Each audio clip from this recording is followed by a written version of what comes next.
مکمل ایمان والی 4 خواتین who have perfected their faith جس کو کہا جائے گا, اور اس کی وجہ سے اللہ نے ان کا مقام جنت الفردوس میں فکس کر دیا.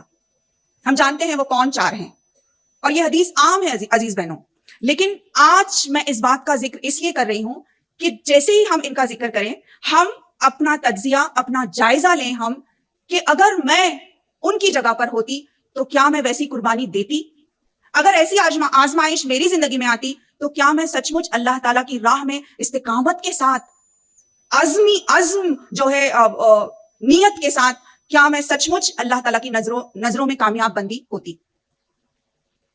حضرت خدیجۃ الکبریٰ, آپ صلی اللہ علیہ وسلم کی سب سے چہیتی بیوی, جن کو کہ اللہ کے رسول صلی اللہ علیہ وسلم نے فرمایا کہ وہ کامل ایمان والی تھی. ایک ہی انسیڈنس پیاری بہنوں میں ان کے تعلق سے بتاؤں گی. دیکھیے, جب اللہ تعالیٰ نے سب سے پہلی وحی نازل کی, اقرا بسم ربک الذی خلق, اس وقت آپ صلی اللہ علیہ وسلم کہاں تھے؟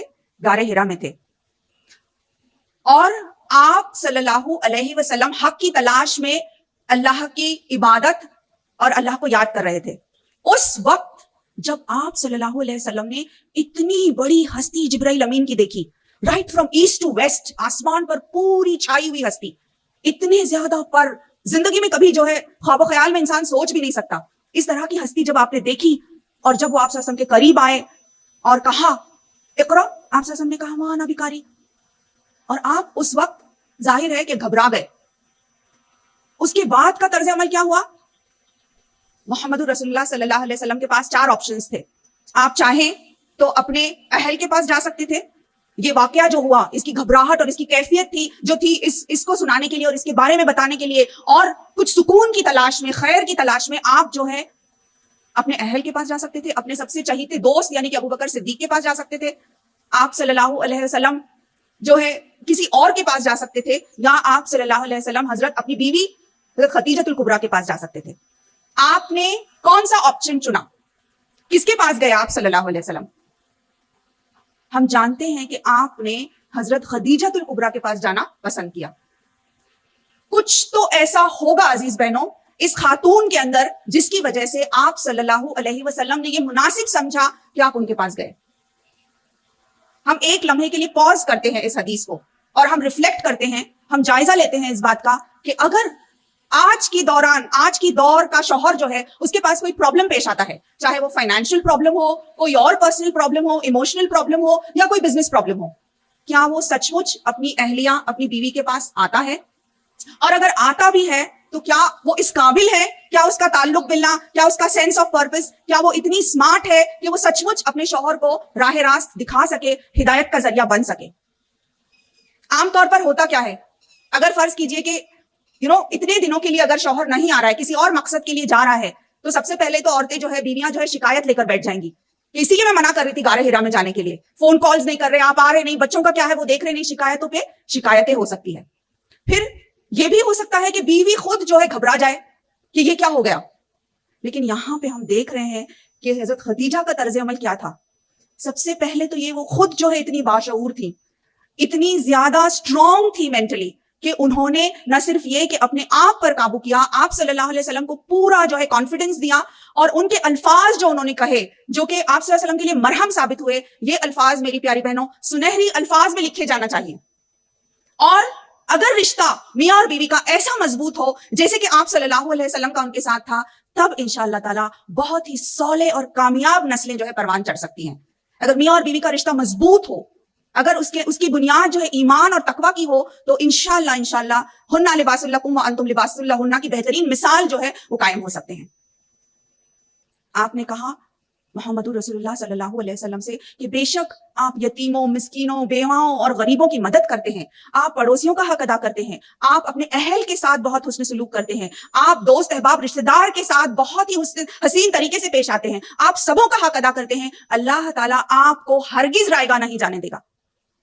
اور یہ بہترین الفاظ حضرت خدیجۃ الکبریٰ کے لیے مرہم, محمد رسول اللہ صلی اللہ علیہ وسلم کے لیے مرہم ثابت ہوتے ہیں. اور اس کے بعد ہم دیکھتے ہیں تاریخ, ہسٹری جو ہے وہ پوری چینج ہو جاتی ہے, اور آپ صلی اللہ علیہ وسلم کو نبوت مل جاتی ہے. اس کے بعد کی ساری ہسٹری جو ہے بالکل علیحدہ ہے. تو پیاری بہنوں, حضرت خدیجۃ الکبریٰ ایسے وقت پہ زبردست امپاورڈ مسلمہ تھی جبکہ فیمیل انفینٹیسائڈ کیا کہیں گے بچیوں کو زندہ دفن کیا جاتا تھا اس وقت. وہ دور ایسا تھا جبکہ جیسے لڑکی پیدا ہوئی تو جیسے کہ مانا کہ منحوس اور نحوست ہے نعوذ باللہ, اور ایسے دور میں جبکہ لڑکیوں کو زندہ دفنایا جاتا تھا, ایسے دور میں آپ اتنی زیادہ امپاورڈ ہیں. نہ صرف یہ کہ آپ بہترین مثال ہیں ایک بزنس ویمن کی, ایک بہترین انٹرپرینیور تھی وہ, اور سب سے زیادہ مال دولت اور روپیہ اپنا جتنا بھی تھا آپ نے صرف کیا آپ صلی اللہ علیہ وسلم کے لیے, اللہ کی راہ میں دے دیا. آپ صلی اللہ علیہ وسلم کو خود جب اپنی ذات پر بھروسہ نہیں تھا, حضرت خدیجہ الکبریٰ کو ان پر بھروسہ تھا. اور ہم دیکھتے ہیں کہ اسلام کے فروٹس, اسلام جب پھلا پھولا اور اتنا زیادہ جو ہے اسلام کا پرچم بلند بھی نہیں ہوا تھا کہ آپ اس دنیا سے چل بسی, تو حضرت خدیجہ الکبریٰ نے اسلام کے فروٹس بھی نہیں دیکھے, بلکہ ایسے وقت پر ہی ان کی زندگی کا خاتمہ ہوا جبکہ مصیبتوں اور بہت سارے کیلامیٹیز کا دور جو ہے اب چل ہی رہا تھا. تو عزیز بہنوں, ہمارے لیے بہترین مثال ہے حضرت خدیجہ الکبریٰ. پھر دوسری جس کی مثال آپ صلی اللہ علیہ وسلم نے دی کہ پرفیکٹڈ ہر فیتھ, جنہوں نے ایمان کو کامل کیا, کامل ایمان تک پہنچی ہے, وہ ہے مریم علیہ السلام. ان کے بارے میں قرآن پاک میں نہ صرف ان کا نام آیا ہے بلکہ ایک پوری سورہ ان کے نام سے موجود ہے. اور یہی نہیں, اللہ رب العالمین نے ان کی عبادت, ان کی دعا جو یہ بار بار کرتی تھی, تعلق باللہ ان کا اس قدر اللہ تعالیٰ کو پسند آیا کہ اللہ تعالیٰ نے ان کو یہ شرف دیا کہ قرآن میں کسی اور کو اپنی والدہ کے نام سے نہیں بلایا جاتا سوائے عیسیٰ ابن مریم. تو یہ شرف جو ہے, یہ اعزاز جو ہے ان کو حاصل ہے, یہ اس لیے ہے کہ اللہ رب العالمین ان سے راضی ہو گیا. سورہ آل عمران چیپٹر نمبر 3 ورس نمبر 42 میں اللہ تعالیٰ فرماتے ہیں کہ سب سے بہترین عورت جس کو قرار دیا گیا ہے, ان اللہ استفاکی و طہرکی واصطفاکی علی نساء العالمین, یہ تمام عالمین جو ہے ان میں بہترین عورت وہ ہے مریم علیہ السلام. تو عام طور پر لوگ کہتے ہیں نا کہ مس یونیورس اور مس ورلڈ اور miss so and so, miss universe of the glorious قرآن اگر کسی کو قرار دیا جائے گا تو وہ ہے مریم علیہ السلام, مس یونیورس آف دا قرآن. کہ اللہ رب العالمین کو ان کی عبادت, ان کی حیا, ان کا طریقہ کار, ان کا دعا گو ہونا, یہ ساری چیزیں اللہ کو اتنی پسند آئی کہ اللہ تعالیٰ نے ان کو کامل ایمان والی قرار دیا, اور ان کا نام قرآن پاک میں آیا, اور اتنے زیادہ جو ہے, اتنا زیادہ ان کو رسپیکٹ اور آنر جو ہے دیا گیا. پھر تیسری آسیہ. آسیہ کون؟ فرعون کی بیوی آسیہ, وقت کا سب سے جابر اور سب سے زیادہ ظالم بادشاہ, اس کی اہلیہ, queen of her Times, right, کیا کہیں گے, وقت کی ملکہ. کون سی ایسی چیز ہے جو ان کے پاس نہیں تھی؟ آج کے دور کی لڑکیاں یا خواتین, ہم اور آپ جس چیز کی خواہش رکھتے ہیں وہ سب کچھ ان کے پاس تھا. مال و دولت, دنیا کی ہر آرائش, بیسٹ آف ہر چیز کا بیسٹ, لگژری کارز کے بارے میں اگر آپ سوچیں تو ہو سکتا ہے ان کے پاس وہ تھے, لگژری برانڈز, لگژری پرفیومز, ہر چیز جس کے بارے میں سوچا جا سکتا ہے وہ سب کچھ آسیہ کے پاس تھا. لیکن کون سی چیز تھی جس کو انہوں نے ترجیح دی؟ کیا وہ تھا جس کی وجہ سے انہوں نے ان سب چیزوں کو قربان کر دیا؟ آپ جانتی تھی کہ جیسے ہی میں یہ کہوں گی کہ اللہ ہے رب الخالق جس نے مجھے اور آپ کو پیدا کیا, فرعون کیا کرنے والا ہے؟ میرے ساتھ بدترین سلوک کرنے والا ہے. کیونکہ فرعون کا دعویٰ کیا تھا کہ وہ خود ہی اپنے آپ کو طاغوت بنا بیٹھا تھا, وہ خود اپنے آپ کو خدا سمجھتا تھا. تو جیسے ہی آسیہ نے یہ کہا تو اس نے اپنے ظلم ان پر جو ہے ڈھانا شروع کر دیا. یہاں تک کہ عزیز بہنوں, اس نے ان کو اتنی تکلیف پہنچائی, اتنا ٹارچر کیا, جو کہ آسیہ جانتی تھی کہ یہ میرے ساتھ ہونے والا ہے, لیکن پھر بھی کیا وجہ ہے کہ انہوں نے وہ ساری چیزیں قربان کر دی؟ وہ صرف اور صرف توحید ہے, وہ صرف اور صرف تعلق باللہ ہے, اللہ تعالیٰ کی خلاقی کا اعلان کرنا. سوچیے عزیز بہنوں, اگرچہ آسیہ اس بات کا اعلان نہ بھی کرتی اور دل ہی دل توحید, ان کے دل میں ہی اگر توحید رہتی, تب بھی اللہ تعالیٰ ان کو معاف کرتا, شاید تب بھی اللہ تعالیٰ ان سے راضی ہوتا. لیکن نہیں, انہوں نے یہ سوچا, اور یہ بہت ہی صحیح سوچا انہوں نے, کہ میرا کام یہ ہے کہ میں علل اعلان جو ہے توحید کا پرچم لہراؤں. اور یہ کام انہوں نے کیا. اس کے عوض میں کیا ہوا؟ سب کچھ ختم ہو گیا. لیکن دعا کرتی ہیں اللہ تعالیٰ سے, رب ابنی عندک بیتن فی الجنہ. اور جیسے فرعون ان کو ٹارچر کر رہا ہے, ان کو تکلیف پہنچا رہا ہے, بہت ہی شدت کی تکلیف پہنچا رہا ہے، لیکن ان کے چہرے پہ مسکراہٹ ہے. کیسی مسکراہٹ؟ کہ مانو اللہ تعالیٰ نے سن لیا اور دیکھ رہی ہیں وہ اپنا گھر جنت الفردوس میں. میری عزیز بہنوں، ہم پر جب مصیبت آتی ہے، ہم نے اگر خالص اللہ کے لیے نیت کی اور اللہ سے مانگا اللہ تو ہی مجھے اس مصیبت سے دور کر سکتا ہے، تو میری عزیز بہنوں ہم بھی یہ محسوس کریں گے. اور میں جانتی ہوں آپ میں سے کئی بہنیں ایسی ہیں کہ آپ اپنے ارد گرد سارا ماحول جو ہے اتنا زیادہ تکلیف دہ ہے، کیلامیٹیز میں گھری ہوئی ہیں، ٹیسٹ اللہ کی طرف سے آ رہے ہیں، لیکن پھر بھی اللہ تعالیٰ وہ قلب سلیم عطا کرتا ہے جس میں آپ پرسکون ہیں اور ہر حال میں الحمدللہ کہہ رہی ہیں. یس اور نو؟ تو کہاں سے آتا ہے یہ؟ اللہ رب العالمین ہی یہ دیتا ہے. پیاری بہنوں، آسیہ کو یہ پتا تھا کہ اللہ ہے، یہ تو دنیا چند دنوں کی ہے. آسیہ یہ جانتی تھی کہ یہ ساری جتنی بھی آرائش ہے، یہ مال و دولت، یہ سب کچھ فنا ہونے والا ہے. دیکھیے ان کا ویژن کتنا کلیئر تھا، ان کے پاس آخرت کا تصور کتنا صحیح تھا کہ آج جو بھی نقصان ہونا چاہے ہو جائے، لیکن آخرت تو میری ہے، منزل تو میری ہے، اور جنت الفردوس میں تو میرا گھر اللہ تعالیٰ بنانے والا ہے. تو عزیز بہنوں، لائف جو ہے یہ ایک ٹیسٹ ہے، امتحان گاہ ہے، اور ہم سب ہمیشہ اتار چڑھاؤ زندگی کے ہمیشہ ہمارے سامنے آتے ہیں، لیکن کیا اس وقت ہمارا طرز عمل ویسا ہوتا ہے جیسا کہ ہم کو آپ صلی اللہ علیہ وسلم نے بتایا کہ یہ 4 خواتین جو ہیں، اور ان کے علاوہ اور بھی ہیں جتنی بھی صحابیات ہیں جو ہمارے سامنے مثالی زندگی جن کی ہے، کیا ہم ویسا ہی طرز عمل کرتے ہیں؟ اور اگر ہم نے ویسا کیا تو ان بٹوین دا کیلامیٹیز، دنیا کی تمام جو ہے مشکلات میں رہنے کے باوجود ہمارے چہرے پہ مسکراہٹ ہوگی، ہمارے دلوں میں سکون ہوگا، اور ہمارے ایمان سے ہمارے دماغ اور ہمارے دل اور ہماری روح جو ہے منور ہوگی. تو یہ ساری سٹوریز احادیث میں اور قرآن میں بس یوں ہی نہیں نازل ہوئی ہے پیاری بہنوں. اگر ہم اس کو بس یوں ہی پڑھ رہے ہیں ایصال ثواب کی نیت سے، ثواب تو مل جائے گا، لیکن جب تک ہمارے اندر وہ تغیر پیدا نہیں ہوتا، جب تک ہمارے اندر وہ تحریک پیدا نہیں ہوتی، ہمارا پڑھنا جو ہے پھر وہ کوئی مقصد والا نہیں ہوگا. چوتھی، آپ صلی اللہ علیہ وسلم کی پیاری بیٹی حضرت فاطمہ رضی اللہ تعالیٰ عنہ. حضرت فاطمہ کے بارے میں ایکسیپشنلی دیکھیے ہم کچھ نہیں جانتے، لیکن آپ کے بارے میں سب سے زیادہ جو ہے بیسٹ پوائنٹ جو ہے وہ یہ ہے کہ آپ leader of the woman of جنہ، سردار ہیں جنت کی عورتوں کی سردار، جس کو نبی کریم صلی اللہ علیہ وسلم نے قرار دیا. سوچنا چاہیے نا کہ کیا وجہ ہے کہ جنت کی سردار، کون سا ایسا بڑا کارنامہ انہوں نے انجام دیا. ایک حدیث میں آپ کے سامنے رکھوں گی.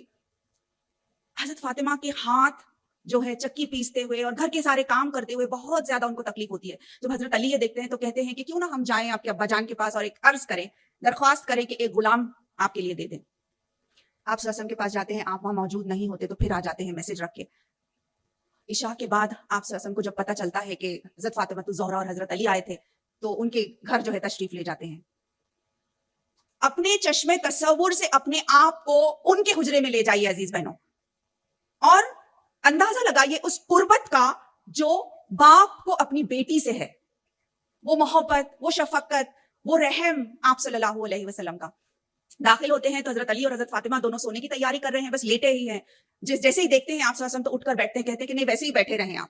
اور ڈسکرپٹیو حدیث ہے عزیز بہنوں، آپ جا کر بیٹھتے ہیں دونوں کے بیچ اس طرح سے کہ آپ کے پیر جو ہے ایک طرف حضرت علی کے پیر سے لگا ہوا ہے اور دوسری طرف جو ہے حضرت فاطمہ رضی اللہ تعالیٰ عنہ کے پیر سے جڑا ہوا ہے.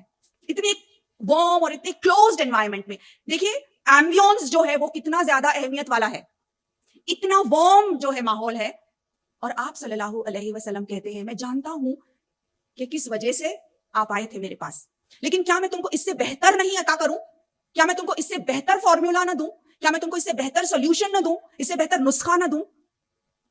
پھر کہتے ہیں فاطمہ تسبیح جو ہے وہ ان کو گفٹ کرتے ہیں، اور وہ تسبیح ہم جانتے ہیں رائٹ، 33 مرتبہ سبحان اللہ، 33 مرتبہ الحمدللہ، اور 34 مرتبہ اللہ اکبر. تو یہ تحفہ آپ دیتے ہیں. پوائنٹ آف ریفلیکشن پیاری بہنوں، آپ صلی اللہ علیہ وسلم اگر چاہتے تو اشارہ کرتے اور آسمان سے فرشتے اترتے ہیں نا حضرت فاطمہ الزہرا کی مدد کے لیے. آپ کا بس یہ اشارہ بس حکم کرتے تو سارے غلاموں کی لائن لگ جاتی ان کی مدد کے لیے. لیکن آپ چاہتے تھے اصل کامیابی اور اللہ کی رضا. آج ہم اپنا جائزہ لیں، آج ہم ریفلیکٹ کریں عزیز بہنوں، کتنی لگژریس لائف ہے ہماری، اور کتنی سہولیتیں ہم دینا چاہتے ہیں. محمد رسول اللہ صلی اللہ علیہ وسلم نے ایسا سپر ٹونک جو ہے نا, سپر پاور تسبیح حضرت فاطمہ کو دی کہ حضرت علی اور آپ یہ کہتے ہیں اس کے بعد میں زندگی میں کوئی ایسا مرحلہ نہیں آیا کہ میں اس تسبیح کو بھولا اور میں نے اس کو نہیں اپنایا, اور اللہ تعالیٰ نے اس کی بدولت بہت برکت عطا فرمائی. ہمارے لیے بھی یہ سپر ٹونک ہے. ہم اکثر کہتے ہیں نا بہت درد ہو رہا ہے, بیک میں پین ہو رہا ہے, نی میں پین ہو رہا ہے, یہ ہو رہا ہے. اخلاص کے ساتھ اگر اس تسبیح کا اہتمام کیا جائے تو اللہ تعالیٰ ہمارے لیے بھی اس میں ایک سپر پاور تسبیح ثابت کرے گا. اب ہم کانٹراسٹ کریں عزیز بہنوں, تھوڑا ریفلیکٹ کریں اور جائزہ لیں. آج کے دور میں ہمارے پاس کتنے آپشنز موجود ہیں, اور آج کے دور کی مادہ پرستی جو ہے اس پر ہم ریفلیکٹ کریں. یہ مال و دولت و دنیا, یہ رشتہ و پیوند, بتان وہم و گما لا الہ الا اللہ, یہ سارے بت جو ہم نے بنا کر رکھے ہیں عزیز بہنوں, ہم سمجھتے ہیں کہ ہماری نسلوں کے لیے بہت اچھا ہے, جتنے آپشنز دے رہے ہیں بچوں کو, جتنے زیادہ, ہر چیز میں ایکسٹراویگنس, ہر چیز میں فضول خرچی. ہم سمجھ رہے ہیں کہ اصل میں اس میں کامیابی ہے, لیکن اس میں ہرگز کامیابی نہیں ہے, بلکہ ہم خود اپنے پیروں پر کلہاڑی مار رہے ہیں ایسا کر کے. چھوٹی سی مثال لیجئے, ٹوائز کی مثال ہو, کپڑوں کی مثال ہو, پرفیومز کی مثال ہو, ہر چیز کے جو ہے نا اتنے زیادہ آپشنز ہیں آج بچوں کے سامنے.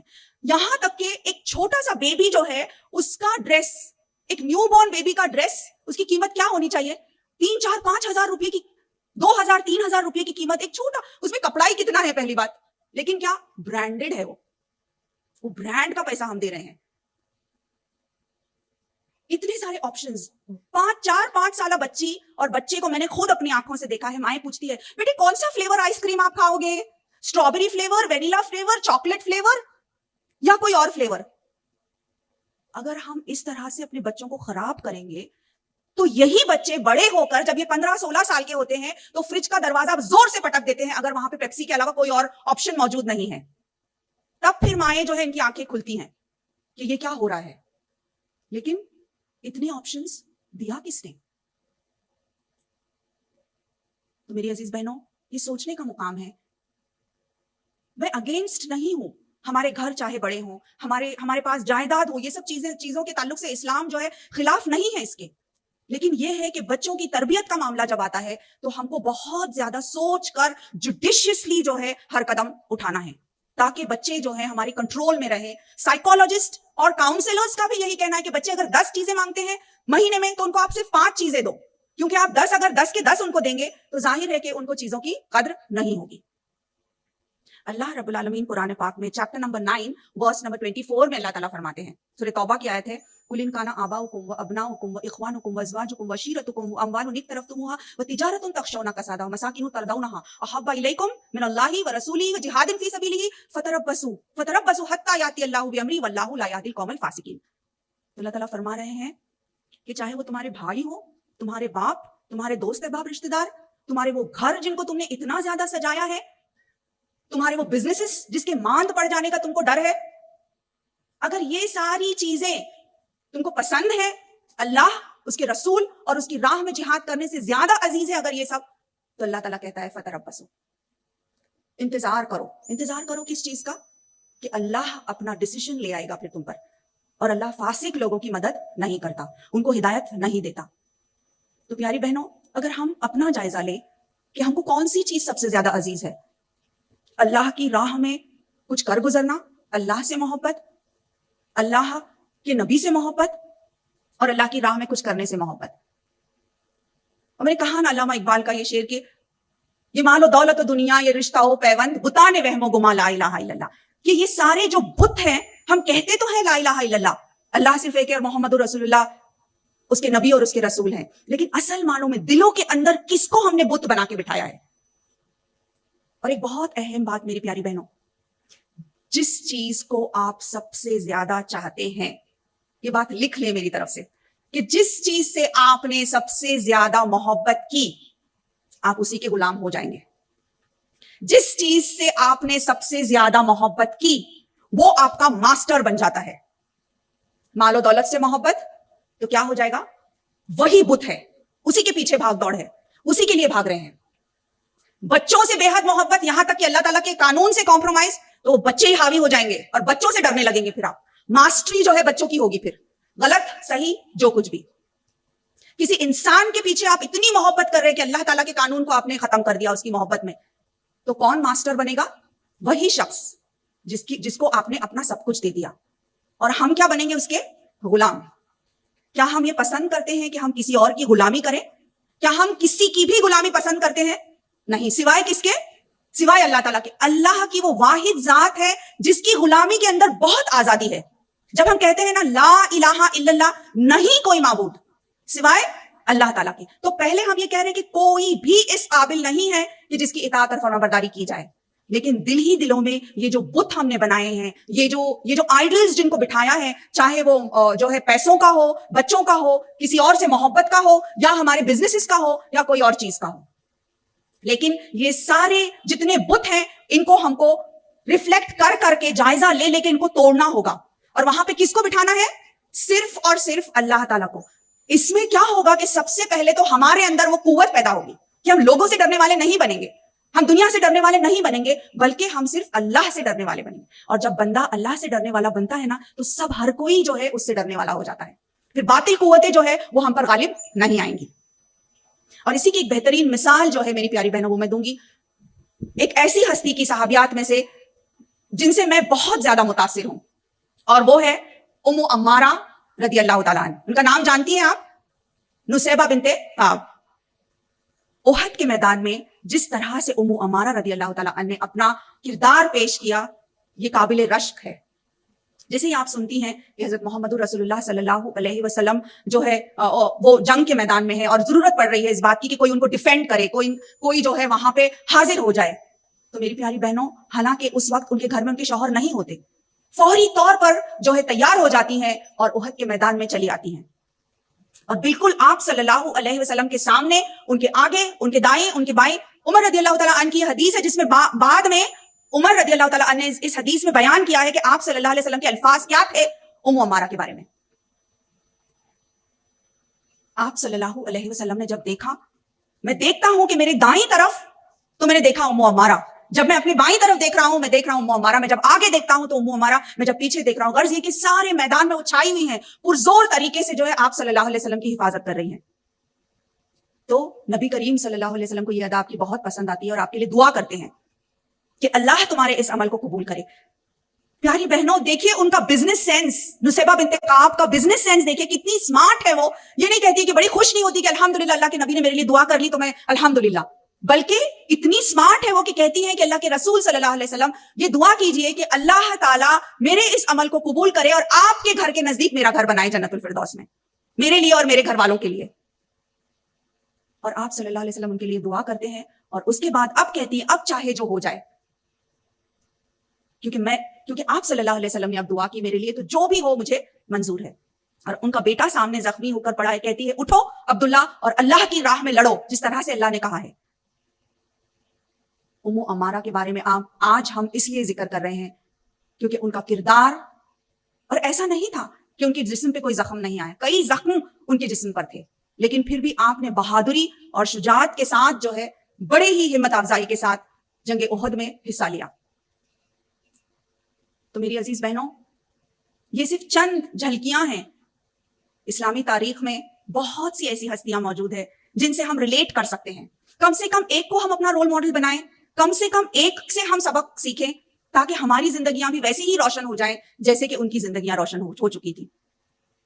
آخر میں میری پیاری بہنوں, میں کچھ نکات آپ کے لیے چھوڑوں گی ان انسیڈنسز کو لے کر جو ہم نے جن کا تذکیہ کیا, اسی سے ہم چند سبق جو ہے وہ حاصل کریں. سب سے پہلا نقطہ یہ کہ اللہ تعالیٰ سے گہرا تعلق, ہمارا کنیکشن جو ہے وہ اللہ تعالیٰ سے بہت اسٹرانگ ہو. اور یہ کنیکشن اسٹرانگ کرنے کے لیے ہماری نمازیں, ہمارے عبادات, سب کچھ میں ہم کو جان ڈالنا ہے, اخلاص ڈالنا ہے. دیکھیے اگر فرض کیجئے کہ ہم اپنا فون چارج کرتے ہیں, اگر ہم نے رات میں چارجنگ کے لیے رکھ دیا, صبح جب ہم اٹھے فون لینے گئے تو پتا چلا او مائی گاڈ لوز کانٹیکٹ تھا, چارج ہوا ہی نہیں, تو کیسی فیلنگ آتی ہے؟ ظاہر ہے ابھی جانا ہے باہر, فون لے کر جانا ہے, تو بڑے افسوس کی فیلنگ, یا اللہ میں نے پراپر پلگ ان نہیں کیا تھا یا بٹن آن نہیں کیا تھا تو چارج ہی نہیں ہوا ہے فون. سوچیے کل قیامت کے روز ہمارا کتنا افسوس ہوگا ہم کو اس بات پر کہ ہم نے نمازیں تو پڑھی, روزے بھی رکھے, ساری عبادات کی, لیکن ہمارا کنیکشن جو ہے اللہ تعالیٰ سے وہ اسٹرانگ نہیں تھا, وہ مضبوط نہیں تھا. اس لیے ہم اللہ تعالیٰ سے وہ بات چیت نہیں کر سکے, اسی لیے وہ خشوع پیدا نہیں ہوئی ہماری نماز میں. جو قرآن ہم پڑھ رہے ہیں تو جیسے مانو اللہ تعالیٰ ہم سے بات کر رہا ہو. ہم جب دعا کر رہے ہیں, ہم جب نماز پڑھ رہے ہیں تو ہم اللہ تعالیٰ سے بات کر رہے ہیں. تو ہمارا یہ ریلیشن شپ جو ہے اللہ تعالیٰ سے جو بانڈنگ ہے پیاری بہنوں, اس کو ہم کو بہت مضبوط بنانا ہے. پھر دوسری اہم بات یہ کہ اللہ تعالیٰ قرآن میں فرماتا ہے کہ اللہ تعالیٰ نے زندگی اور موت دونوں کو ہمارے لیے آزمائش بنا کر بھیجا ہے. سورہ ملک چیپٹر نمبر 67 ورس نمبر 2 میں اللہ تعالیٰ فرماتا ہے الذی خلق الموت والحیات لیبلوکم ایکم احسن عملا, کہ میں دیکھوں کہ تم میں سے کون ہے جو احسن عمل کرتا ہے. تو اللہ رب العالمین نے ہماری زندگی کو ایک آزمائش بنایا. اب ہمارے لیے یہ ہے کہ ہم اس میں بڑھ چڑھ کر جو ہے اللہ کے آگے ثابت کریں کہ اللہ تعالیٰ میں کامیاب بندوں میں شامل ہونا چاہتی ہوں. اور جہاں تک ہمارے بچے, ہمارے خاندان, ہماری فیملی ہے پیاری بہنوں, اس کو بھی اللہ تعالیٰ نے ٹیسٹ بنایا. دیکھیے بچوں کے تعلق سے قرآن میں بہت سارے تھیمز ہیں. 3-4 تھیمز جو ہے وہ بہت بیسک ہیں جس کو اللہ تعالیٰ نے بتایا ہے. المال والبنون زینت الحیات الدنیا, ہے نا, بچوں کو اور فیملی کو اللہ تعالیٰ نے زینت بنایا. لیکن ساتھ ہی ساتھ اللہ تعالیٰ یہ بھی کہتا ہے کہ فتنہ بھی ہے, یہ مال اور یہ بچے جو ہے ہمارے لیے فتنہ ثابت ہو سکتے ہیں. اسی طرح سے اللہ تعالیٰ یہ بھی کہتا ہے قرآن میں کہ قیامت کے دن ایسا ہوگا کہ یہی مائیں جو اپنے بچوں کو اتنا چاہتی ہیں یہ بالکل دور بھاگیں گی ان سے کہ اللہ تعالیٰ ان کو قربان کر دو اور میری نجات کر دو. چیپٹر نمبر 70 میں اللہ تعالیٰ فرماتے ہیں کہ اس طرح کا منظر ہوگا کہ مائیں اور جتنے بھی والدین ہیں وہ یہ کہیں گے کہ اللہ تعالیٰ بس ان کو لے لو, ان کو قربان کر دو اور ہماری جو ہے ہمارے لیے سلامتی کا ذریعہ بنا دو. تو اعوذ باللہ پیاری بہنوں, اللہ نہ کرے کہ ایسا وقت آئے, کیونکہ دنیا اور دنیا کی زندگی یہ ساری چیزیں جو ہے یہ اللہ کے نزدیک صرف ایک آزمائش ہے. تو کیا ہم یہ سمجھ رہے ہیں کہ یہ ہمارے لیے آزمائش ہے, اور کیا ہم سچ مچ اس طرح کا طرز عمل کر رہے ہیں ہر لمحہ یہ سوچ کر کہ کیا رب میرا راضی ہو رہا ہے اس سے. پھر تیسری اہم بات یہ ہے عزیز بہنوں کہ دعا جو ہے ایک ایسا ہتھیار ہے جس کا امت مسلمہ نے بھرپور استعمال نہیں کیا ہے. دعا کو ہم انڈر ایسٹیمیٹ کرتے ہیں, جبکہ دعا ایسی چیز ہے کہ ایک بہت ہی زیادہ پرزور ہتھیار ہے ہمارے پاس, جس کا اگر ہم نے صحیح استعمال کیا تو ہماری دعائیں اللہ تعالیٰ قبول کرتا ہے. اور کون سا وقت ہے جس وقت دعا سب سے زیادہ قبولیت کی گھڑی ہوتی ہے؟ تہجد کا وقت. تو اس کا اہتمام بھی ہم کریں رات کے ایسے لمحات میں جبکہ اللہ تعالیٰ ہم سے کہتا ہے کہ ہے کوئی جو اٹھے اور میری بارگاہ میں جو بھی مانگنا ہے مانگے. لیکن پیاری بہنوں اس وقت جو ہے ہم اپنی نیند میں اور اپنی جو ہے مصروفیات میں بزی رہتے ہیں.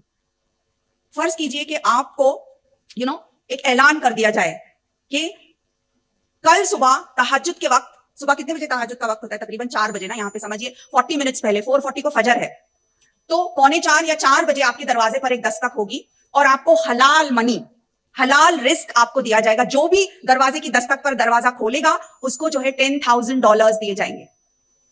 تو آپ کا کیا طرز عمل ہوگا؟ حلال منی ہے, اللہ کی طرف سے ہے, ہم تیاری کریں گے نا اس بات کی کہ فوری طور پر جلدی سو جائیں, الارم سیٹ کریں گے, جتنے بھی جو ہے پروویژنز ہیں وہ ہم کر لیں گے تاکہ ہم یہ اپرچونٹی جو ہے اس کو مس نہ کریں. تو پیاری بہنوں اللہ تعالیٰ جو رحمت, جو برکت اور جو اللہ کا جو کرم ہے وہ ہم پر نازل کرتا ہے, کیا وہ $10,000 سے زیادہ نہیں ہے؟ اور پھر آپ کے لیے تو دروازہ کھلا ہے, ہمارے لیے تو دروازہ کھلا ہے اللہ تعالیٰ کا کہ ہم جو بھی مانگے اللہ تعالیٰ وہ دیتا ہے. شرط یہ کہ وہ ہمارے لیے اچھا ہو, وہ حلال ہو, وہ خیر ہو, اس میں تو اللہ تعالیٰ اس کو ضرور دے گا ہم کو. تو جب ہم اٹھیں تو ہم اللہ سے مانگے. دیکھیے آپ کو اور مجھے آج اللہ تعالیٰ نے خیر عافیت سے رکھا, اس کے لیے آپ کتنی رقم ادا کر سکتے ہیں؟ کیا ٹیگ, کتنی قیمت آپ ادا کریں گے کہ آپ کے بچے اور میرے بچے کو آج کینسر نہیں ہوا ہے؟ الحمدللہ. کتنا ہم کیا ٹیگ کریں گے اس بات کو, کتنی رقم ہم ادا کریں گے اس بات کے لیے کہ الحمدللہ آج آتے وقت ہمارا ایکسیڈنٹ نہیں ہوا اور ہماری فیملی خیر عافیت سے ہے. تو یہ اللہ کا کرم ہی تو ہے. تو $10,000 کے ساتھ ہمارا دماغ چمکنے لگتا ہے, لیکن عافیت, اللہ کی رحمت, اس کی برکت, اس کی ہدایت, ایک معصوم سا بچہ اگر وہ نماز اپنے طور پہ پڑھ رہا ہے تو وہ ماں کتنی خوش ہوتی ہے. وہ ہدایت اس کو کس نے دی؟ اللہ رب العالمین ہی نے دی. تو عزیز بہنوں تہجد کا وقت جو ہے بہترین وقت ہے جس کا کہ ہم استعمال کریں, اللہ سے دعا کریں, پلاننگ ایسی کریں کہ ہم برابر تہجد کے لیے اٹھنے کی پوری کوشش کریں. اللہ رب العالمین ہم سے ہمارے اوقات کے بارے میں بھی پوچھنے والا ہے. ہم نے ہماری زندگیاں کہاں گزاری, ہماری جوانی کیسے صرف کی؟ یہ سوال, اس کا جواب جب تک ہم نہیں دیتے اللہ تعالیٰ کے آگے سے ہم ہٹ نہیں سکتے پیاری بہنوں. تو میں اپنی بات کا اختتام جو ہے خاص طور پہ میری نوجوان بہنوں سے کروں گی, کیونکہ آپ جو ہے پیاری بہنوں آپ اس قوم کا سرمایہ ہیں. You are the future leaders of this امہ. اور آپ کا کیا ویژن ہے, آپ کا کیا مشن ہے, آپ کیا کرنا چاہتی ہیں امت مسلمہ کے لیے. اور علامہ اقبال کے الفاظ میں بہت خوب کہا انہوں نے کہ کبھی اے نوجوان مسلم تدبر بھی کیا تو نے, وہ کیا گردوں کا تھا تو جس کا ہے ایک ٹوٹا ہوا تارا, تجھے اس قوم نے پالا کہ آغوش محبت میں کچل ڈالا تھا جس نے تاجے سرے دارا. تجھے آبا سے اپنی کوئی نسبت ہو نہیں سکتی, تجھے آبا سے اپنی کوئی نسبت ہو نہیں سکتی, کہ تو گفتار وہ کردار, تو ثابت وہ سیارہ.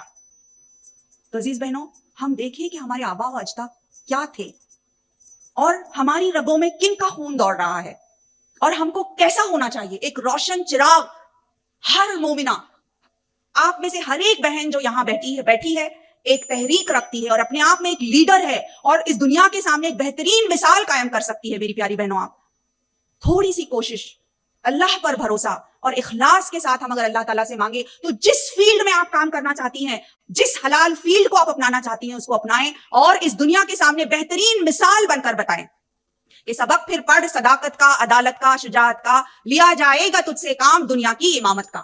وقولوا قولی ھذا انہ واستغفر اللہ لی ولکم انہ غفور رحیم. جزاکم اللہ خیر.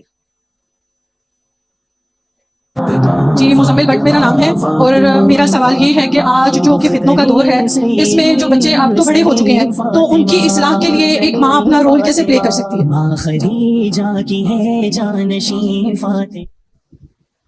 بسم اللہ.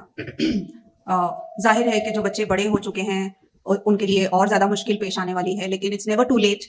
اور یہ کیا جا سکتا ہے کہ سب سے پہلے تو ایموشنلی ان بچوں سے کنیکٹ کیا جائے. یہ ہماری جاگیر ہے, ہماری غلطیوں کی وجہ سے یہ ہوا ہے. اللہ سے رو کر دعا مانگی جائے, اللہ ہم کو معاف کرے کہ ہم نے غفلت برتی اور اس کی وجہ سے یہ بچوں کا حال ہوا ہے. تو سب سے پہلی تو یہ بات ہے کہ ہم اللہ سے معافی مانگے, اور ماؤں کی اور والدین کی دعائیں اللہ تعالیٰ سنتا ہے, تو انشاءاللہ اللہ رب العالمین ضرور سنیں گے. دوسری بات یہ ہے کہ ہم ان سے ایموشنلی کنیکٹ کریں. پہلے دیکھیے, میں اکثر یہ کہتی ہوں کہ کنیکٹ بیفور یو کریکٹ. حرام پولیس نہیں ہم کو بننا ہے, چاہے بچے چھوٹے ہوں یا بڑے ہوں. اکثر یہ ہوتا ہے کہ چھڑی کے ساتھ یا تو ہم جو ہے نا بہت تیکھے انداز میں ان سے بات کرتے ہیں. اگر ہم نے ایسا کیا تو اس کا نتیجہ کیا ہوگا کہ ان کو باہر کے دوست اور باہر کی دنیا کی ناجائز محبتوں میں پھنس جائیں گے, اور اعوذ باللہ اور بھی زیادہ تباہی اور بربادی کی طرف ہو جائیں گے. تو سب سے پہلے تو ماں اپنے بچوں کو گلے سے لگائے, اس کو اپنائے جیسا بھی ہے. I love you whatever you are today, but I love you. تو پہلے وہ کانفیڈنس پیدا ہو کہ میری ماں اور میرا باپ جو ہے وہ میرے لیے سب سے بہترین پناہ گاہ ہے, بہترین سیکیورٹی کا ایک انوائرمنٹ ہو. بچہ ایون 19-20 سالہ لڑکا جو ہے وہ یہ سوچے کہ گھر میں جب جا رہا ہوں, یہ نہیں ہو کہ ایک سوال جواب کی نشست کھڑی ہو جائے گی اور میرے سامنے اتنے سارے جو ہے کوسچن مارکس آ جائیں گے, بلکہ ہو تو یہ کہ ان کو کانفیڈنس میں لیں, پیار اور محبت سے. پھر جب وہ ہم کو اپنا اعتماد اور اپنا بھروسہ دے چکتے ہیں, اس کے بعد جو ہے ہم آہستہ آہستہ ان کی اصلاح کریں. ایون بڑوں کے ساتھ بھی بہترین طریقہ یہی ہے کہ قرآن کو سمجھائیں, ایک نشست ہو گھر میں آدھے گھنٹے کی. جب وہ بیٹا یا بیٹی جب سمجھنے لگیں گے نا, تو ان کو ہی کہیے آپ کہ آپ 10 آیتوں کا ٹرانسلیشن تفسیر پڑھیں اور گھر والوں کو سب کو سمجھائیں. تو آپ ان کو جو ہے لیڈرشپ رول بھی دے رہی ہیں, ان کو خود کو سارے سبلنگز کو سمجھائیں, گھر میں جتنے بھی لوگ ہیں, اور گھر میں جو سب سے زیادہ جس کے پاس علم ہے ان کی جو ہے موجودگی میں اور ان کے گائیڈنس کے تحت جو ہے یہ کام ہو. اگر یہ بہت ڈیفیکلٹ ہے تو پھر ایٹ لیسٹ آج کل تو الحمدللہ اتنے سارے ویڈیو کلپس ہیں, ایک دستور بنایا جائے گھر میں کہ ہر روز عشاء کے بعد یا فجر کے بعد یا جو بھی ایک قانون ہو کہ ایوری ڈے یہ اتنے 15 منٹ کا ایک ویڈیو ہم دیکھ رہے ہیں جس میں تذکرہ اور اللہ تعالیٰ کا ذکر اور اچھی باتیں جو ہیں وہ بتائی جا رہی ہوں. تو اور اچھا طرز عمل ان کے ساتھ ہو, ان کو بار بار ٹوکا نہیں جائے, کرٹیسائز نہیں کیا جائے. اس طرح سے اگر کیا جائے تو انشاءاللہ یہ توقع ہے کہ اللہ تعالیٰ ہمارے ان سٹیپس میں برکت دے گا اور آسانی کرے گا انشاءاللہ. So hope that helps, sister. جزاک. وعلیکم السلام. آواز نہیں آئی, ایک منٹ, مائک آن کر دیں. کوشچن مائک آن کریں. آپ repeat کر سکتے ہیں. جی, آپ بتائیں آپ کیا پوچھنا چاہتی ہیں.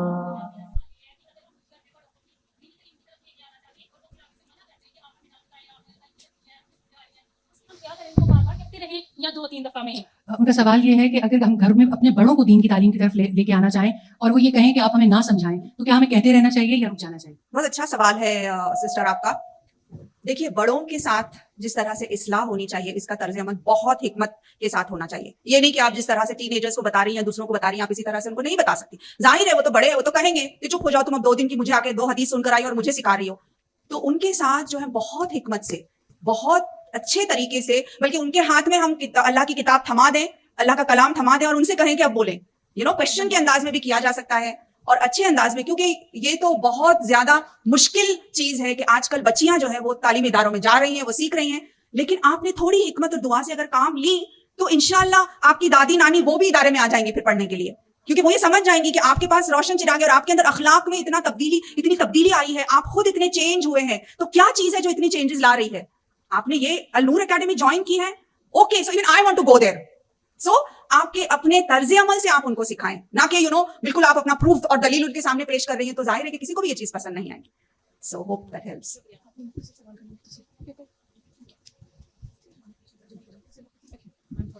السلام علیکم ورحمۃ اللہ وبرکاتہ. میرا نام ہائکہ ہے, میں نیو مسلم ہوں ماشاءاللہ. اور میری سب سے بڑی کنفیوزنگ یہ ہے کہ ہم اسلامی کلچر کو پڑھتے ہیں قرآن حدیث میں, لیکن اس کے عملی نتائج نظر نہیں آتے. عورتوں کو اللہ نے حکم دیا ہے گھروں میں ٹھہری رہو, لیکن والدین 3 سال سے 23 سال تک جو تعلیم کے نام پر بچیوں کو گھر سے باہر نکالتے ہیں روزانہ کی بنیاد پر, تو اس کا کیا شرعی حکم ہے؟ Welcome to Islam and welcome to the sisterhood in Islam. پیاری بہن جنہوں نے دین کو قبول کیا ہے, ریورڈ سسٹر ہیں یہ, تو میں آپ کو مبارکبادی دیتی ہوں اس بات کی کہ آپ نے اپنے ہوش و حواس میں اور سوچ سمجھ کر دین کو قبول کیا ہے. اور ان کی یہ شکایت ہے کہ ہم جو ہے اسلام کے فروٹس جو ہیں, اسلام کی روشنی ہم دیکھ نہیں رہے ہیں آج. یہ تو نظریہ اور نظریے کا فرق ہے پیاری بہن. آج اگر ہم دیکھیں ایک جب ہم تزکیہ کر رہے ہوتے ہیں نا, تو ہم ظاہر ہے کہ ہم کریٹیکل پوائنٹس لیتے ہیں, لیکن آپ مجھے سیال کوٹ کے بارے میں اگر پوچھیں اچھی باتیں جو میں نے ڈاکٹر صاحبہ سے سنا ہے, میں اس کی گنتی تو نہیں لینے بیٹھ جاؤں گی. اب بہت ساری ایسی اچھی باتیں میں نے یہاں کے بارے میں سنا ہے, عقیدے کے بارے میں, مال و دولت جس طرح سے اللہ کی راہ میں خرچ کرتے ہیں یہاں کے لوگ, بہت ساری تعریفیں سنی ہیں, لیکن ہمارا مقصد کیا ہے کہ ہم اور امپروو ہو, رائٹ. تو اسی طرح سے امت مسلمہ کے بارے میں اگر آپ سوچیں, سب سے زیادہ جو ہے بہترین قوم جس کو کہ اللہ تعالیٰ نے قرار دیا ہے, اور ہم دیکھ رہے ہیں اس کے نتائج الحمدللہ, ویسٹ میں یا ایسٹ میں آپ لیں, زیادہ سے زیادہ لوگ, زیادہ سے زیادہ خواتین جو اسلام کو قبول کر رہے ہیں, ٹو دا ایکسٹینٹ کہ آپ اندازہ لگائیے, آپ سوچئے کہ ایوری 3rd پرسن, اگر آپ کنٹینیوسلی جو ہے دین اسلام کی تبلیغ کرتے رہتے ہیں, ہم میں سے ہر کوئی اگر 3 لوگوں کو ہم دین اسلام کی دعوت دیتے ہیں تو 50 سال کے اندر اندر اسلام جو ہے غالب آ جائے گا. تو یہ کتنی بڑی خوشخبری ہے. ہم کریٹیکل انداز میں جب بات کرتے ہیں نا, تو ٹھیک ہے ہماری اپنی اصلاح کے لیے ہم کریٹیکلی سوچتے ہیں, لیکن ویسے اگر دیکھا جائے تو تمام کمیونٹیز میں سب سے زیادہ چیریٹیبل کمیونٹی کون سی ہے؟ مسلمانوں کی کمیونٹی سب سے زیادہ اللہ کی راہ میں, مدرسوں میں اور جو ہے تمام جو ہے پروجیکٹس میں خرچ کرنے والی کمیونٹی کون سی ہے؟ مسلمانوں کی کمیونٹی ہے, کیونکہ اسلام یہ سکھاتا ہے. تو یہ چیز جو ہے ہماری فطرت میں ہے پیاری بہن, لیکن جب ہم کریٹیکلی سوچتے ہیں تو ہم اس وقت اپنی اصلاح کے لیے یہ کہتے ہیں. اور جہاں تک آپ کا تعلق ہے کہ آپ کہہ رہی ہیں کہ گھروں میں رہنا چاہیے, بے شک گھروں میں رہنا چاہیے, لیکن گھروں میں رہنے کا مطلب یہ نہیں ہے کہ ہم اپنی ذہانت پر پردہ ڈال دیں. گھروں میں رہنے کا یہ مطلب نہیں ہے کہ ہم علم ہی حاصل نہ کریں. آپ صلی اللہ علیہ وسلم نے یہ کہا نا کہ علم کا حاصل کرنا ہر مرد اور عورت کے لیے فرض ہے. اگر ایک ماں تعلیم یافتہ ہوگی تو ایک نسل تعلیم یافتہ ہوگی, اگر ایک ماں جاہل ہوگی تو ایک ساری نسل جو ہے جہالت میں مبتلا ہوگی. تو ہم کو اس بات کو ذہن نشین کرنا ہے کہ ہم ضرور حیا کے ساتھ اگر ہم کو چین بھی جانا پڑے تو ہم جا سکتے ہیں, اسلام کے حدود میں, اسلام کے دائرے کے اندر رہتے ہوئے, دین کے کام کے لیے, اچھے کاموں کے لیے, بزنس کے لیے بھی ہم وہ کام کر سکتے ہیں. اسلام نے اس میں کوئی روک نہیں ڈالی ہے. تو مس انڈرسٹینڈ نہیں کرنا چاہیے, کریکٹ اور اوتھینٹک سورسز تک ہم پہنچے اور صحیح دین کا علم ہم کو حاصل کرنا چاہیے. Hope that help sister. السلام علیکم. السلام علیکم, میرا نام انلیب ہے اور میں نے آپ سے ایک کوشچن پوچھنا ہے. ہمارے ارد گرد اتنی ڈسٹریکشنز ہیں, تو ان ڈسٹریکشنز میں ہم لوگ استقامت کے ساتھ مطلب کنسسٹنٹ کیسے رہیں؟ پیئر پریشر ہے, پھر فیملی عادت کی ساری, تو کوئی ایسی ٹپ جس سے ہم لوگ کنسسٹنٹ رہیں اس بات پہ؟ Very good question. اور پیاری بچی کا یہ سوال ہے کہ بہت زیادہ ڈسٹریکشنز ہے تو فوکس کرنا بہت مشکل ہو جاتا ہے. And I agree, totally agreed کہ یہ دور جو ہے بہت زیادہ ڈسٹریکشنز کا دور ہے, لیکن ساتھ ہی ساتھ اس دور میں بہت سے آپشنز بھی موجود ہیں, ویدر اٹس آن لائن اور آف لائن. آپ جو ہے سب سے پہلے تو ہم دعا کریں اللہ تعالیٰ سے کہ اللہ کیپ می فوکسڈ. اس کے بعد یہ ہے کہ ہمارے دیکھیے رشتے داروں اور گھرانے تو اللہ تعالیٰ ہم کو دیتا ہے, لیکن دوستوں کے معاملے میں یہ ہے کہ وہ چوائس اللہ تعالیٰ نے ہم کو دی ہے. تو سب سے پہلا کام ہم یہ کریں کہ ہمارے جو دوست ہوں وہ ایسے ہوں جو اللہ کو ڈرنے والے ہوں, جو فوکسڈ ہوں. بیکاز جو آپ کا دوست ہوگا نا ویسا ہی بولنا, سوچنا, اٹھنا بیٹھنا آپ کا بھی ہوگا. کچھ ہی دنوں بعد آپ دیکھتے ہیں کہ جن لوگوں کے ساتھ آپ جو آپ کے ارد گرد ہے نا, آپ کا سوچنا بھی ویسے ہی ہو جاتا ہے. تو اچھی فرینڈشپ, اب آپ کے فرینڈز اگر اچھے نہیں ہیں تو کیا کریں؟ ان کو اچھائی کی طرف بلائیں. اگر وہ نہیں آئے تو کیا کریں؟ قالو سلاما, کہ مجھے ہے نا اب آپ سے دوستی, sorry I cannot go to the fancy parties and the dance parties and the music parties. آپ میرے ساتھ جو ہے اسلامی ادارے میں اگر آ رہی ہیں تو ٹھیک ہے. تو companionship matters a lot. دوست اچھے ہوں آپ کے. Another important point is آپ اپنے آپ کو اچھے پروگرامز میں انرول کریں. فری ٹائم اپنے آپ کو نہ دیں, کیونکہ فری ٹائم میں جو ہے نا شیطان حاوی ہو جاتا ہے اور ہر چیز کو ڈیلے کرنا. پروکاسٹینیشن از a strong equipment of the شیطان. پروکاسٹینیشن کیا ہے؟ تاخیر کرنا. ابھی نہیں, میں بعد میں کروں گی, نیکسٹ ایئر سے کروں گی, نیکسٹ ویک, نیکسٹ منتھ سے کروں گی. تو فوکسڈ رہنے کے لیے یہ ہے کہ آپ اپنے آپ کو انرول کریں اچھے پروگرامز میں, خاص طور پہ ایسے پروگرامز جو آپ کو قرآن سے قریب لے آ رہے ہوں, جو آپ کا تعلق باللہ اسٹرانگ بنا رہے ہوں, تاکہ every time when you are connected to اللہ سبحانہ و تعالیٰ, آپ غلط کام کے لیے قدم اٹھا رہے ہیں لیکن فوراً دماغ میں یہ خیال آ رہا ہے کہ نہیں, میرا رب تو اس سے راضی نہیں ہوگا. تو اللہ کانشیسنس کیسے ڈیولپ ہوگا؟ اللہ کانشیسنس ڈیولپ کرنے کے بعد انشاءاللہ آپ کو ہیلپ ہوگی کہ آپ فوکسڈ انداز میں پھر کام کر سکیں گے. تو یہ بہت ضروری ہے. دعا, friend circle, enrollment in best of the Quran study programs, اور ایسے پروگرامز جہاں آپ کی ٹیلنٹس کا استعمال ہو, اسکلس کا استعمال ہو اللہ کی راہ میں, کچھ نہ کچھ اللہ کی راہ میں دینے والے بن جائے. اسٹارٹ تو کریں آپ کے محلے کے کچھ بچوں کو میتھمیٹکس ہی پڑھائیے آپ فی سبیل اللہ. اس کی برکت سے اللہ تعالیٰ آپ کی اور بھی اللہ آپ کے کوالٹیز کو جو ہے انہینس کرے گا پھر. So hope that helps. جزاک اللہ خیر. ہمیں پیچھے سے سگنلز آ رہے ہیں کہ ہمیں دعا کی طرف جانا ہوگا. جزاکم اللہ خیرن. And I am so grateful, بہت زیادہ شکر گزار ہوں اللہ تعالیٰ کے بعد اس ادارے کی اور آپ سب بہنوں کی. And I love you for the sake of اللہ. الحمدللہ, جزاکم جزاک اللہ خیر. اصل میں تو شکر گزار ہم ہیں اپنے رب کے, اور پھر الحمدللہ آپ کے, کہ اس طرح سے آپ وقت دے رہی ہیں اور جگہ جگہ پہنچ رہی ہیں اور اپنی بہنوں کو تعلیم دے رہی ہیں. اللہ تعالیٰ آپ کو اس پر اجر عظیم عطا کرے. انشاءاللہ استاذہ صاحبہ دعا کروائیں گی. آپ اپنی نشستیں جب تک ہماری محترم مہمان اپنی گاڑی تک نہیں پہنچ جائیں گے, انشاءاللہ جس سکون کا آپ نے مظاہرہ کیا, جس ڈسپلن کا آپ نے مظاہرہ کیا ہے, جتنے آپ نے اچھے سوالات کیے, اللہ تعالیٰ کو جزائے خیر دے. جب تک وہ گاڑی میں نہیں جائیں گے انشاءاللہ آپ یہاں پر موجود رہیں گے. دعاؤں کا وقت ہے, دعا کرتے ہی انشاءاللہ ہم اپنے مہمانوں کو یہاں سے رخصت کریں گے. جزاک اللہ خیر.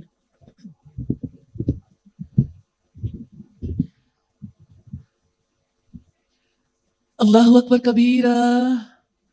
ناظرین, آپ نے دیکھا کہ یہ کس قدر خوبصورت انداز میں ڈاکٹر ذاکر نائک کی بیوی ڈاکٹر فرحت نائک نے وہ خطاب دیا, اور وہ خطاب کے بعد خواتین سے سوال و جواب کا سیشن تھا, اور یہ سیالکوٹ میں یہ عظیم الشان یہ ان کا خطاب ہوا. وہاں پر ہزاروں خواتین اور سینکڑوں غیر مسلم خواتین نے شرکت کی, اور یوں یہ ڈاکٹر فرحت نائک کا تقریباً پاکستان کے ہر شہر میں خطاب ہوگا. اگر آپ بھی ان کو لائیو سننا چاہتی ہیں, کیونکہ یہ صرف خواتین کا ہی پروگرام ہوتا ہے, تو اگر سننے والی کوئی خواتین میں سے کوئی سننے والی اگر وہ کوئی سننا چاہتی ہے تو آپ نور اسلامک, نور انٹرنیشنل وہاں پر فیس بک پہ سرچ کریں, تو وہاں پر ہر شہر کا شیڈول آپ کو مل جائے گا. جب بھی کوئی نیا شیڈول آئے گا تو وہاں پر اس کا ایڈ, اس کا اشتہار آپ کو مل جائے گا, تو آپ وہ اشتہار دیکھ کر اپنے شہر کے پروگرام میں شرکت کر سکتی ہیں. اللہ حافظ.